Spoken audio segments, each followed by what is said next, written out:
I'll create a 50-part story based on your title. Each part will be exactly 500 words, written in third person, with no labels or headings. Here's the complete story. Marcus Webb had been driving for 3 hours straight when his 10-year-old son finally spoke up from the passenger seat. The boy had been silent since they left Billings that morning, his face pressed against the window, watching the Montana landscape blur past. "Dad, are we almost there?" Tommy asked, his voice small and uncertain. Marcus glanced at his son and managed a tired smile. "Another hour, buddy. I promise this trip will be worth it." The truth was, Marcus wasn't entirely sure of anything anymore. 6 months ago, his wife Amanda had walked out on them both, leaving nothing but a note on the kitchen counter and divorce papers in the mail 2 weeks later. She'd met someone else, someone with money and stability, someone who wasn't struggling to make ends meet on a construction worker's salary. The betrayal had hit Marcus like a sledgehammer, but what hurt worse was watching Tommy's face when he had to explain that Mommy wasn't coming back. Since then, everything had been a battle. Marcus worked double shifts whenever he could, but the bills kept piling up. Their landlord, Gerald Hutchins, had started making noise about raising the rent, even though Marcus had never been late with a payment. The house needed repairs that Gerald refused to make, but he expected everything to be perfect when he did his invasive monthly inspections. Just last week, Gerald had threatened eviction over a small stain on the carpet that had been there when they moved in. Tommy had grown quiet and withdrawn at school. His teacher, Mrs. Peterson, had called Marcus in for a conference, expressing concern about the boy's declining grades and lack of participation. She'd spoken to Marcus like he was a negligent parent, as if he wasn't trying his absolute hardest to hold their lives together. The meeting had left Marcus feeling like a failure, like he was letting his son down in every possible way. This camping trip was supposed to be a fresh start, or at least a brief escape. Marcus had found a deal on a hiking package through a website that promised authentic Montana wilderness experience. They'd be spending 3 days in the backcountry, just father and son, away from landlords and judgmental teachers and the empty space where Amanda used to be. Marcus had scraped together enough money for supplies, borrowing his buddy's camping gear and taking unpaid time off work he couldn't really afford. As they turned onto the dirt road leading to the trailhead, Marcus felt a small flutter of hope in his chest. Maybe out here, surrounded by mountains and trees, they could reconnect. Maybe Tommy would smile again, really smile, the way he used to before everything fell apart. Marcus reached over and squeezed his son's shoulder. Tommy looked up at him with those serious brown eyes that seemed too old for his face lately. "I know things have been hard, Tom," Marcus said softly, "but I promise you we're going to be okay. This trip is going to be good for us." He had no idea how true those words would turn out to be, though not in any way he could have imagined. They reached the trailhead parking area just before noon. It was a small clearing carved out of the forest, empty except for one other vehicle, a beat-up Jeep that looked like it had seen better days. Marcus helped Tommy out of the truck and they began unloading their gear. The backpacks were heavy, probably too heavy for a 10-year-old, but Tommy didn't complain. He'd learned not to complain about much lately, which broke Marcus's heart in ways he couldn't express. The ranger station nearby was little more than a wooden shack with a map posted outside. Marcus studied the trail routes, trying to remember what the website had recommended. They were supposed to follow the blue trail markers for about 8 miles, then set up camp near Crystal Creek. The terrain looked challenging but manageable, and the weather forecast had been clear for the next 3 days. As Marcus adjusted Tommy's backpack straps, a grizzled old ranger emerged from the shack. His name tag read Wilson, and he looked like he'd been part of the Montana wilderness for about a century. "You folks heading out on the Blue Trail?" Wilson asked, his voice gravelly with age. "That's the plan," Marcus replied, trying to sound more confident than he felt. He hadn't been camping since he was a kid himself, and that had been with experienced guides and proper equipment. Wilson studied them both with sharp blue eyes that seemed to see everything. Just you two. No guide. Just us, Marcus confirmed.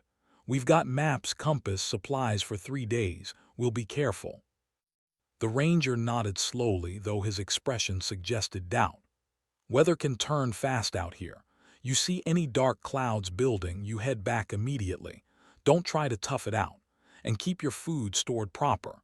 We've got bears that'll come investigate if they smell something interesting. Tommy's eyes widened slightly at the mention of bears, and Marcus felt his own anxiety spike. But he forced himself to stay calm, to project confidence for his son's sake. We'll be smart about it. Thank you for the advice. Wilson handed them a small emergency beacon. Take this. If you get in real trouble, press the red button. Someone will come find you, but it might take a while depending on where you are. Cell phones don't work worth a damn out here, so this is your lifeline. Marcus attached the beacon to his belt, feeling both reassured and more nervous than before. They signed the trail log, nodding their planned route and expected return date, then headed toward the trailhead. The first hour of hiking was harder than Marcus had anticipated. The trail climbed steadily upward, winding through dense pine forest that blocked out much of the sunlight.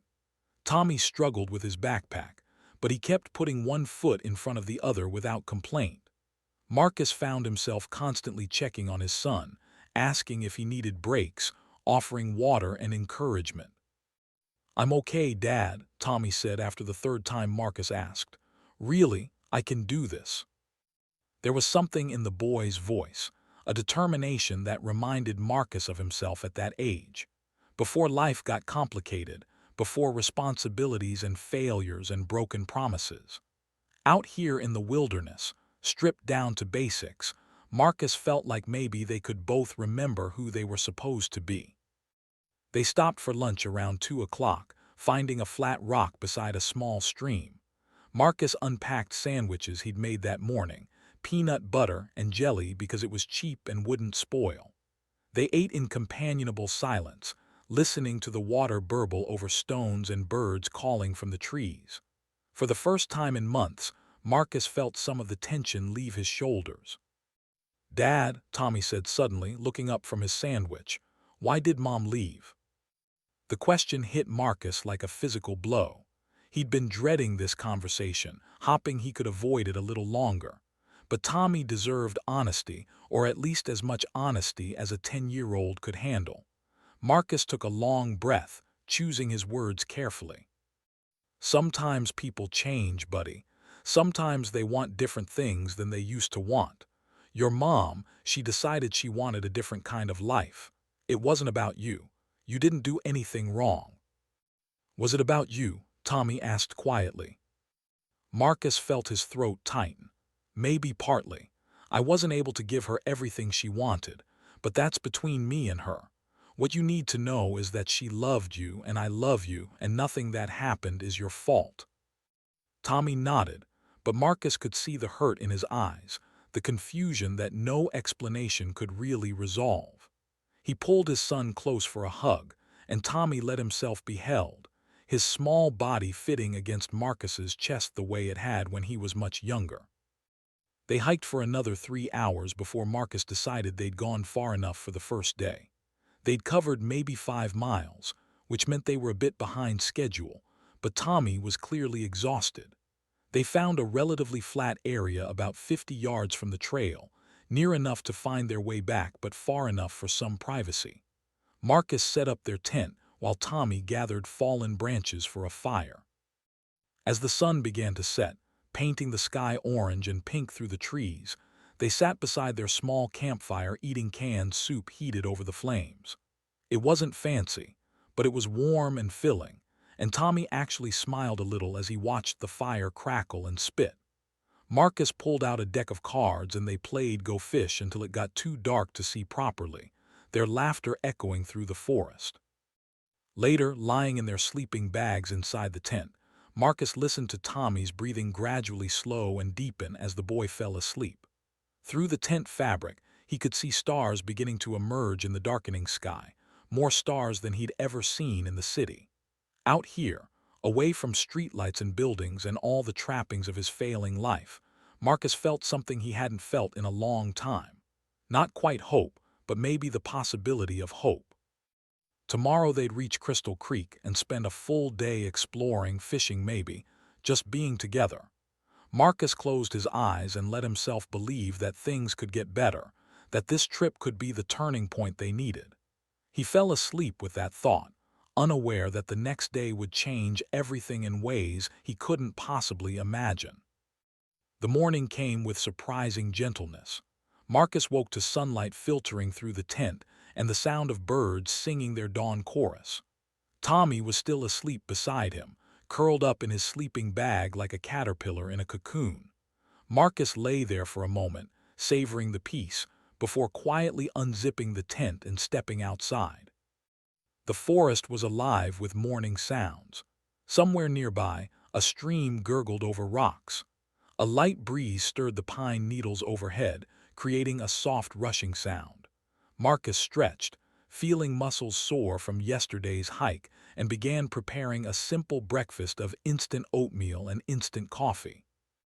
Tommy emerged from the tent about 20 minutes later, his hair sticking up in all directions, rubbing sleep from his eyes. He looked younger in the morning light, more like the carefree kid he'd been before the divorce. They ate breakfast sitting on a fallen log, watching a squirrel scold them from a nearby tree. "How far to the creek?" Tommy asked through a mouthful of oatmeal. "Maybe 3 more miles," Marcus replied, studying the map. "We should get there by early afternoon if we keep a steady pace. The trail gets a bit rougher from here, more elevation changes, but nothing we can't handle." They broke camp efficiently, Marcus teaching Tommy how to pack properly, distributing weight evenly in the backpacks. By 8 o'clock they were back on the trail, following the blue markers deeper into the wilderness. The path narrowed as they climbed, sometimes requiring them to scramble over fallen trees or navigate around large boulders. Around mid-morning they stopped at a scenic overlook. The view took Marcus's breath away. Spread out below them was a vast expanse of forest, rolling away toward distant mountains still capped with snow despite it being summer. The sky was impossibly blue, dotted with white clouds that cast moving shadows across the landscape. Tommy stood beside him, equally awed, and Marcus put his arm around his son's shoulders. "Pretty amazing, huh?" Marcus said softly. "Yeah," Tommy breathed. "I've never seen anything like this." They stood there for several minutes just taking it in before continuing down the trail. The path descended sharply from the overlook, requiring careful footing. Marcus went first, ready to catch Tommy if he slipped, but the boy navigated the descent with surprising agility. Maybe this trip was already doing him good, building confidence, reconnecting him with a sense of adventure. By 1 o'clock they could hear the creek before they saw it, a rushing sound that grew louder as they approached. Then the trees opened up and there it was, Crystal Creek, living up to its name with water so clear you could see every pebble on the bottom. The creek was perhaps 15 feet wide, flowing fast over and around smooth rocks, creating small waterfalls and deep pools. Marcus and Tommy set up camp on a flat area about 30 feet from the water, beneath a stand of tall pines that provided shade and shelter. This would be their base for the next 2 days, and Marcus was already feeling the trip was worth every penny he'd scraped together. They worked in tandem, Tommy learning quickly how to stake the tent properly and organize their supplies. After camp was established, they explored the creek bank, Tommy splashing in the shallows while Marcus sat on a sun-warmed rock and watched. The boy was actually laughing, really laughing, chasing something that might have been a crawfish. When was the last time Marcus had heard that sound? Months, certainly, maybe longer. As afternoon stretched into evening, Marcus attempted to fish with the cheap rod he'd bought at a discount store. He wasn't very good at it, and the fish weren't cooperating anyway, but it didn't matter. Tommy sat beside him on the bank, and they talked about school, about Tommy's friends, about his favorite video games and the new book series he was reading. Real conversation, the kind they used to have before everything fell apart. They ate dinner as the sun set, another humble meal of canned food and packaged sides, but it tasted like a feast. As darkness fell, they built up the fire and Marcus told Tommy stories about his own childhood, about camping with his father before the old man had passed away. Stories Marcus realized he'd never shared before, memories he'd buried under years of adult responsibilities and disappointments. "Did you love Grandpa?" Tommy asked, his face serious in the firelight. "Very much," Marcus replied. "He wasn't perfect. Nobody is, but he taught me important things, how to be honest, how to work hard, how to keep going even when things are difficult." "Like now?" Tommy asked. Marcus smiled sadly. "Yeah, buddy, like now." They sat in comfortable silence for a while, watching the fire burn down to embers. Above them, the stars emerged in their thousands, the Milky Way a bright river across the sky. Marcus pointed out constellations, making up stories when he couldn't remember the real ones, and Tommy laughed at his father's increasingly absurd narratives. The next morning, Marcus woke with a plan. He'd noticed yesterday that the creek seemed to disappear around a bend about a quarter-mile upstream, into an area the map marked as rough terrain. Something about it intrigued him, called to his sense of adventure. They had a full day with no schedule, no obligations. Why not explore a bit? After breakfast, Marcus proposed the idea to Tommy. "Want to do some real exploring, see where the creek leads?" Tommy's eyes lit up, "Like real adventurers." "Exactly like real adventurers," Marcus confirmed. "We'll pack light, just water and snacks, leave the big packs at camp. Stay together, be smart about it. What do you say?" They spent the next hour preparing, filling water bottles, packing trail mix and granola bars, making sure they had the emergency beacon and a first aid kit. Marcus left a note at their campsite indicating where they'd gone and when they expected to return, a precaution that felt silly but responsible. Then they set off upstream, following the creek bank. The terrain quickly grew more challenging. The creek cut through increasingly rocky ground, creating small canyons and steep banks. Sometimes they had to climb away from the water to get around obstacles, then scramble back down to find their way forward. Tommy handled it all with growing confidence, his earlier timidity replaced by genuine excitement. About an hour into their exploration, Marcus noticed something odd. The creek seemed to be flowing faster, and there was a strange echo quality to its sound, as if the water was moving through an enclosed space. They rounded a large boulder and suddenly found themselves facing something unexpected. The creek disappeared into the side of a rocky hill, flowing into what looked like a natural cave entrance about 8 feet high and perhaps 6 feet wide. Marcus and Tommy stood at the entrance, peering into the darkness beyond. The air coming from inside was noticeably cooler, carrying a mineral smell. The sound of water echoed from deep within, suggesting the cave extended well back into the hillside. Marcus's practical side said they should turn back, that exploring an unknown cave with a 10-year-old was foolish and dangerous. But another part of him, the part that had brought them out here in the first place, wanted to see what was inside. "Should we go in?" Tommy asked, his voice a mixture of excitement and nervousness. Marcus pulled out his flashlight, testing the beam. "Just a little way. We'll see what's there, but we won't go deep, and if it gets dangerous or too dark, we come right back out. Deal?" "Deal," Tommy agreed, taking his father's hand. They entered the cave slowly, Marcus leading the way with the flashlight.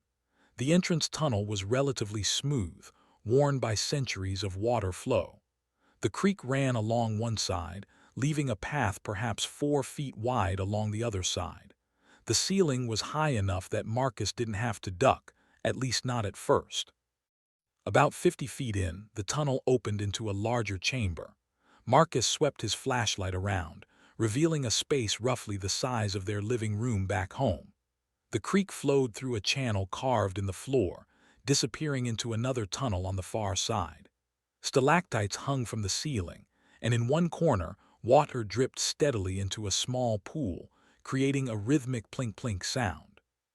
"This is so cool," Tommy whispered, his voice echoing slightly in the enclosed space. Marcus had to agree. Despite his anxiety about being underground, there was something magical about the cave, something primordial and untouched. He moved the flashlight beam methodically around the chamber, noting the rock formations, the way minerals had stained the walls in streaks of orange and white, the patches of moisture that caught the light like scattered diamonds. Then the beam caught something that didn't belong, something that made Marcus's heart skip a beat. On the far wall, partially hidden behind a formation of flowstone, was what looked like a wooden crate, old, weathered, but definitely man-made. Marcus and Tommy approached slowly, carefully picking their way across the uneven cave floor. As they got closer, Marcus could see there wasn't just one crate but several, stacked against the wall and partially covered with what looked like an old tarp that had deteriorated with age. His hands were shaking slightly as he reached out to touch the nearest crate. The wood was old but surprisingly solid, some kind of hardwood that had weathered the cave's humidity well. "What is it, Dad?" Tommy asked, pressing close to Marcus's side. "I don't know, buddy. Let's find out." Marcus set the flashlight down, angling it to illuminate the crates. He tried to lift one, but it was surprisingly heavy. Using his pocket knife, he carefully pried at the lid of the topmost crate. The nails resisted at first, but the old wood finally gave way with a crack that echoed through the chamber. Inside, wrapped in oilcloth that had protected them from moisture, were bundles of paper. Marcus pulled one out carefully, unwrapping it with trembling hands. Even in the flashlight's beam, he could see what he was holding: money. Stacks and stacks of old $100 bills, bound with rubber bands that had long since deteriorated. "Holy," Marcus caught himself before he swore. His mind was racing, trying to make sense of what he was seeing. This had to be some kind of cash, hidden here decades ago by someone who never came back for it. But how much was there? And more importantly, what should he do about it? Tommy was staring at the money with wide eyes. "Dad, is that real?" Marcus examined one of the bills more closely. It looked genuine, though the serial numbers and design suggested they were from the 1970s or early 1980s.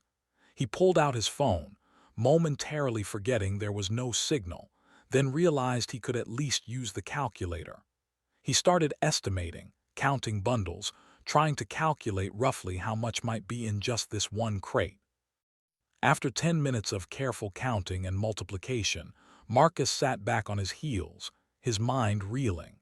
If his estimates were even close, this single crate contained somewhere between $2 and $3 million, and there were at least 4 more crates stacked behind it.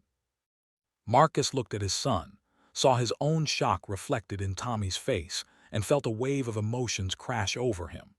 Relief, excitement, fear, confusion, and underneath it all, a desperate hope that maybe, just maybe, their troubles were over.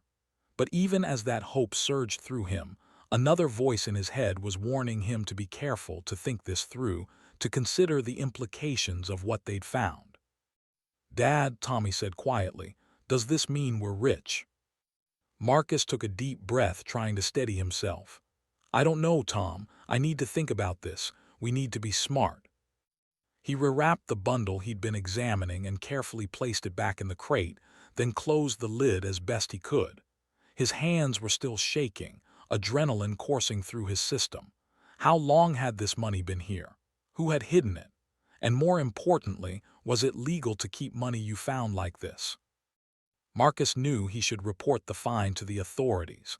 That was the right thing to do, the legal thing. But even as he thought it, he was calculating what this money could mean for them. No more struggling with rent. No more double shifts and scraping by. He could pay for Tommy's college, buy them a real home, maybe even start his own contracting business instead of working for people who treated him like he was disposable. But there were risks too. If this money was from something illegal, keeping it could bring serious trouble. And if someone had hidden it here, that someone might come looking for it eventually. Marcus's mind spun through scenarios, each one seeming more complicated than the last. "We need to get out of here," Marcus finally said. Back to camp. I need to think about what to do next. They made their way back through the cave, Marcus moving on autopilot, his mind consumed with the implications of their discovery. When they emerged into sunlight, the normal world seemed surreal, as if they'd stepped into a different reality inside that cave and hadn't fully returned. The hike back to camp passed in a blur. Tommy peppered Marcus with questions, his 10-year-old mind racing with possibilities. Could they buy a new house? Could they get a dog? Could they go to Disney World? Marcus answered vaguely, still trying to process everything himself. Back at camp, Marcus made Tommy promise not to mention their discovery to anyone. Not yet. Not until Marcus figured out what to do. Tommy agreed, his face solemn, understanding somehow that this was serious even if he didn't fully grasp why. That night Marcus barely slept. He lay in his sleeping bag, listening to Tommy's soft breathing, staring up at the tent ceiling and trying to make a decision. The responsible choice was clear. Report the find, let the authorities handle it, walk away clean.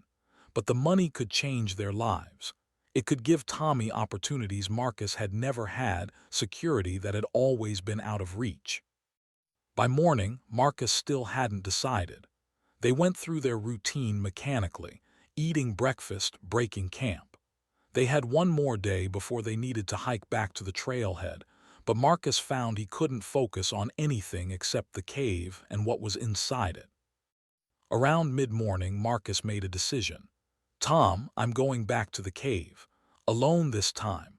I need to look at everything more carefully, maybe take some photos, figure out exactly what we're dealing with. I need you to stay here at camp, okay? Tommy looked disappointed but nodded. Okay, Dad, be careful. Marcus gave his son detailed instructions. Stay at the camp. Don't wander off. If he wasn't back by dark, use the emergency beacon. Tommy repeated the instructions back, proving he understood, and Marcus felt reasonably confident leaving him alone for a few hours. The hike to the cave took less time alone, Marcus pushing himself hard, driven by urgency he didn't fully understand. When he reached the entrance, he paused, taking a deep breath, then entered with his flashlight held high. The crates were exactly as he'd left them. Marcus spent the next 2 hours methodically examining everything. He opened each crate carefully, documenting what was inside. The first 4 crates all contained money, millions upon millions of dollars in varying denominations, all from the late 1970s and early 1980s. The 5th crate was different. This one contained papers, documents.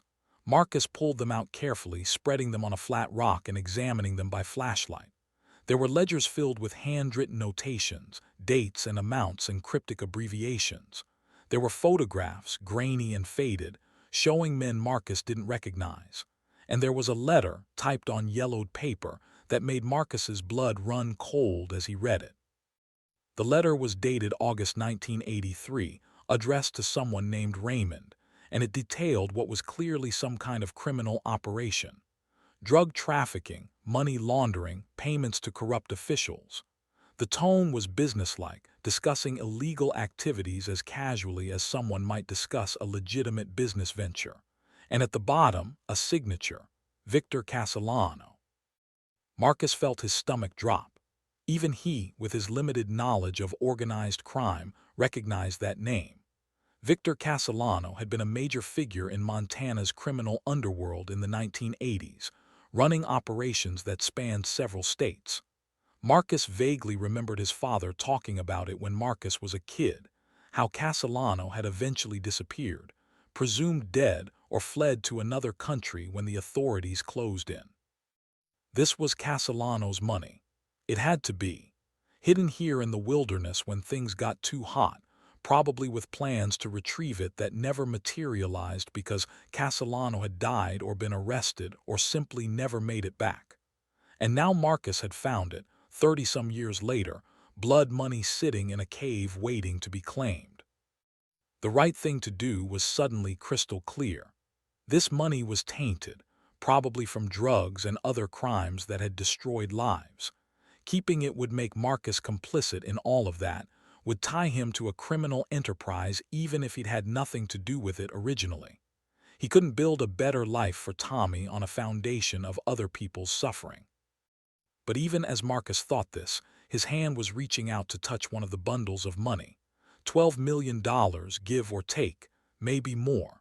Enough to solve every problem he had, to give Tommy everything he deserved. Nobody knew it was here. Nobody would miss it. Castellano was long gone, and anyone who might have known about this cash was probably dead or in prison. Marcus sat in the cave for a long time, the flashlight beam creating shadows that seemed to dance across the walls.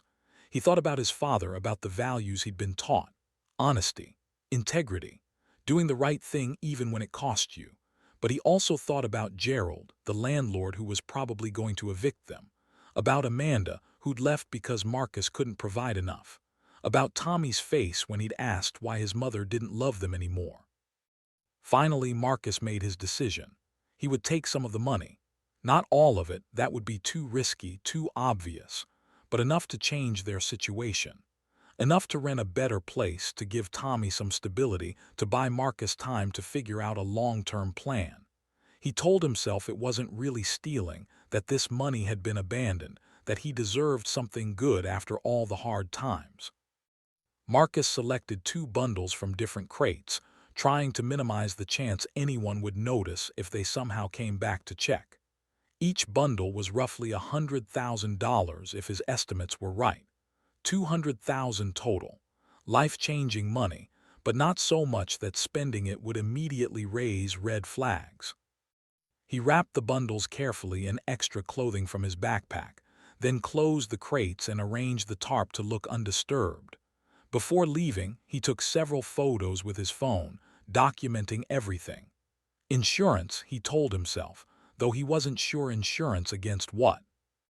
The hike back to camp felt surreal, Marcus hyper-aware of the weight in his backpack, both literal and metaphorical. He'd crossed a line, he knew that. Whatever happened next, he couldn't uncross it. The question was whether he could live with the consequences. Tommy was sitting by the remains of their campfire when Marcus arrived, whittling a stick with the pocket knife Marcus had given him. He looked up expectantly as his father approached. "Did you figure everything out?" "I think so," Marcus replied, setting down his backpack carefully. "I think we're going to be okay, buddy." That night, their last night in the wilderness, Marcus lay awake again, but this time with a different kind of insomnia. He'd committed to his choice, but doubt gnawed at him. What if the bills were marked? What if there was some way to trace them? What if someone did come looking? He told himself he was being paranoid, that 30-year-old cash would be impossible to track, that nobody knew about the cave except him and Tommy. But the fear persisted, mixing with excitement and guilt into an emotional cocktail that made his chest tight and his thoughts race. The hike out the next morning was exhausting. Marcus pushed them hard, wanting to get back to civilization, to lock the money somewhere safe, to start planning how to use it without raising suspicion. Tommy struggled to keep up, confused by his father's urgency but too tired to ask questions. They reached the trailhead by early afternoon, both of them filthy and exhausted. Ranger Wilson was at the station, and he waved as they approached. "Good trip," he called out. Marcus forced himself to sound casual.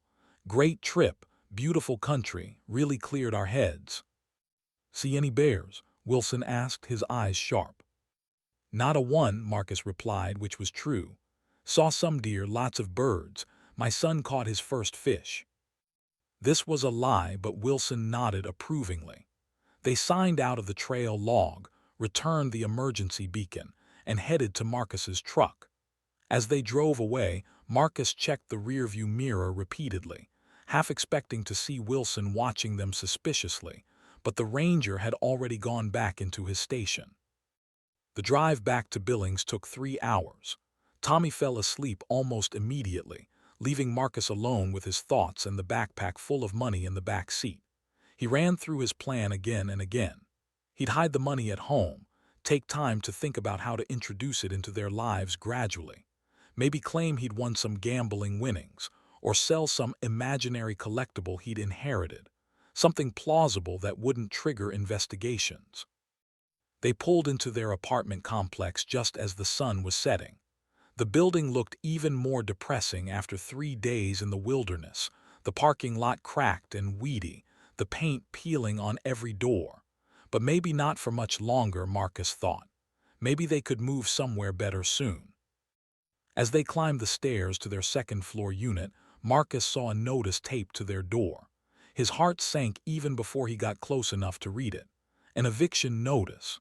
Gerald had actually done it, started the process while they were gone. Marcus had 30 days to come up with 2 months back rent plus late fees, or they'd be out on the street. Marcus stood frozen, staring at the notice, feeling a surge of bitter irony. Here he was, carrying $200,000 in his backpack, and he was being evicted for missing rent. The universe had a twisted sense of humor. Tommy read the notice over his shoulder, his face falling. "Are we going to have to leave?" "No," Marcus said firmly, unlocking the door. "We're not going anywhere. This is going to be okay, I promise." Inside, the apartment felt claustrophobic after the open spaces of the wilderness. Marcus sent Tommy to shower while he hid the money in the back of his closet, beneath a pile of old clothes and broken electronics he'd been meaning to throw away. It felt inadequate as a hiding place, but it would do for now. That night after Tommy was asleep, Marcus sat at their tiny kitchen table and made plans. He couldn't just suddenly pay off all their debts, that would raise too many questions. But he could start small. Pay the back rent with a story about borrowing money from a friend. Get caught up on utilities. Buy Tommy some new clothes and school supplies without worrying about the cost. Small improvements that wouldn't seem suspicious. The next morning, Marcus woke early and drove to a bank across town, one where he didn't have an account. He'd researched it the night before, staying up late on his laptop learning about deposit laws and reporting requirements. Deposits under $10,000 didn't trigger automatic reporting to the IRS. So that's what he'd do, make multiple deposits to different banks, small amounts that wouldn't raise flags, gradually building up accessible funds. He opened a new account under the pretext of wanting to separate his savings from his checking account.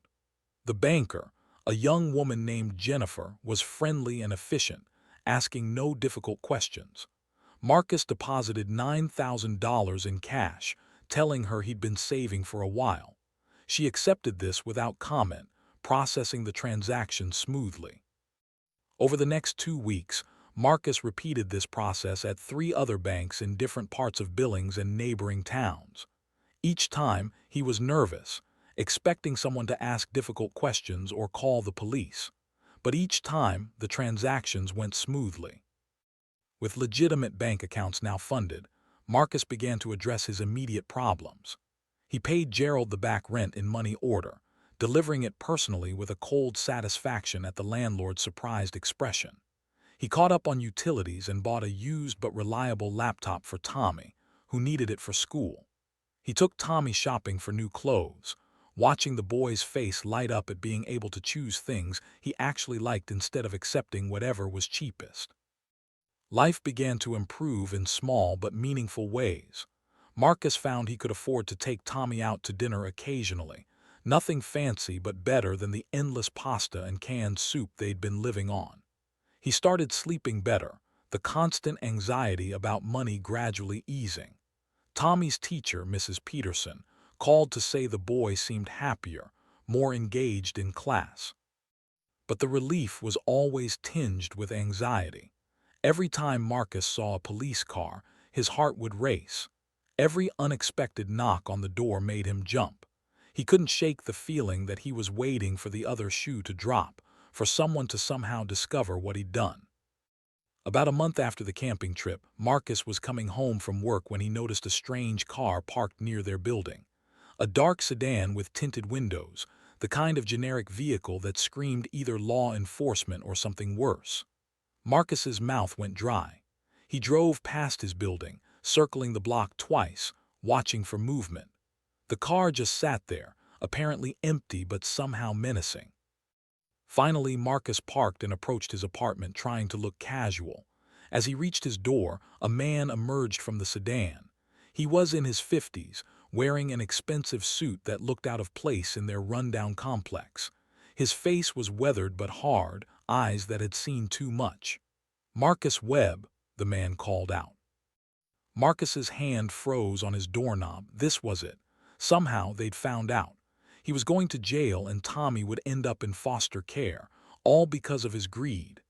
"Yeah," Marcus managed to say, his voice barely above a whisper. The man approached slowly, his hands visible and empty, non-threatening. "My name is Richard Castellano. I think you and I need to have a conversation." The name hit Marcus like a punch to the gut. Castellano.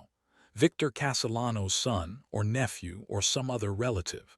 Of course there would be family, people who knew about the money, who might have been waiting all these years for the right time to retrieve it. Marcus felt his knees go weak.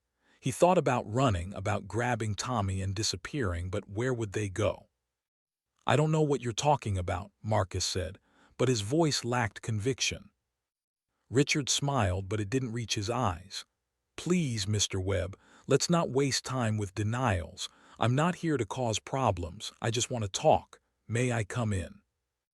Marcus's mind raced through his options. He could refuse, but that would only delay the inevitable. If this man knew where he lived, knew his name, then running was pointless. Better to face whatever was coming. He unlocked the door and gestured Richard inside. The man entered and looked around the modest apartment with an expression that might have been sympathy. Tommy was at a friend's house, thank God, so at least the boy wouldn't witness whatever was about to happen. Marcus remained standing, his body tense, ready to fight if necessary, though he knew it would be useless. "Relax, Mr. Webb," Richard said, settling into the worn armchair without being invited. "I'm not here to hurt you or threaten you. Frankly, I'm here because I'm impressed. You found something that's been missing for over 30 years. That takes either remarkable luck or remarkable skill." "I don't know what you're talking about," Marcus repeated, but even he could hear how hollow it sounded. Richard pulled out his phone and showed Marcus a photo. It was the cave, unmistakably the same one but from a different angle. "My Uncle Victor hid certain assets in various locations before he disappeared. Most of them we recovered over the years. But this one, the Montana cache, we could never find. The only person who knew its exact location was my uncle, and he died in prison before he could tell anyone." Marcus felt his world tilting. "How did you find it? How did you know I didn't, not for certain. But I've had people monitoring activity in that wilderness area for years. Small deposits appearing in multiple banks around Billings, all around the same time, all in amounts just below reporting thresholds. Then I learned about you, learned about your camping trip right around when those deposits started. It wasn't hard to put two and two together." Marcus sank onto the couch, defeat washing over him. "So what now? You take the money or worse?" Richard was quiet for a moment, studying Marcus with those hard eyes. "How much did you take?" There was no point in lying. 200,000, give or take. "And the rest is still there, in the cave?" Marcus nodded, not trusting his voice. To his surprise, Richard leaned back and laughed, a genuine sound that seemed at odds with his intimidating presence. 200,000, out of 12 million.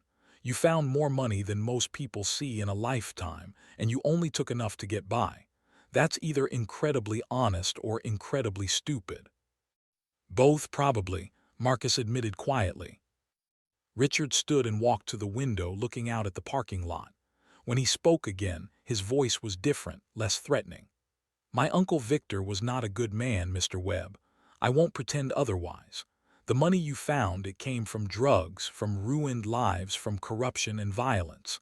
I've spent most of my adult life trying to distance myself from that legacy, trying to build something legitimate."